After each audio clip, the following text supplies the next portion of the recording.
निर्मिती क्षेत्रात ना लोक एक आउटसाइड फायनान्सर पण घेतात. म्हणजे मी हा मूवी करतोय तर मला तू फायनान्स कर, मी ॲज माय फायनान्शियल पार्टनर, मग तुझं काही आपण नाव देऊ तिकडे, किंवा बँक पण फायनान्स देते. जसं आता तुम्ही लंडनला शूटिंग केलं तर लंडन गव्हर्नमेंट तुम्हाला ज्यामध्ये सबसिडी देते की आमच्याकडे या आणि शूट करा.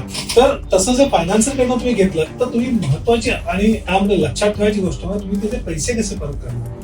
मी माझ्या व्यवसायामध्ये सुद्धा मी जर बँकेकडनं ओडी फॅसिलिटी घेतली, मी पहिला कागद पेपर घेऊन बसतो. मी जर 10 कोटी लोन घेतलं, मी 10 कोटी पुढच्या 3 वर्षात मी रिपेमेंट कसं करणार आहे त्याला? Do I have any planning? नाही, मला आन्सर द्यायला मागेल प्लॅनिंग नाहीये, मला नको. कारण तो स्ट्रेस फॅक्टर खूप येतो तुमच्यावर. सगळ्या टीमला पैसे मिळतात तुम्ही टर्म्स ऑफ फायनान्सर की तू माझ्याकडे पैसे घेतले, तू समजा 50 कोटी कलेक्शन झालं, तुझ्याकडे 70 कोटी मधले 20 कोटी पुढे झाले. ते प्लॅन करून निर्माता म्हणून मी अशी माझी सगळ्यांना विनंती आहे. आणि कसलंही सोंग आणलं तरी पैशाचं सोंग आणतात, तुमच्या खिशात असेल. तुम्हाला द्यायचेच आहेत पैसे. एक तर 2 इन्कम पाहिजे तुम्हाला की जिकडे तुमची फॅमिली सेफ राहील. अत्यंत महत्वाची गोष्ट आहे. Your childrens, your wife, she should be safe. तिथे कुठे कारण यू नो एव्हरीथिंग की मुलांच्या फीस किती महाग आहेत आणि घरचा खर्चच खूप आहे. सो ते सॅक्रिफाईस करून निर्मितीमध्ये जाऊन नका.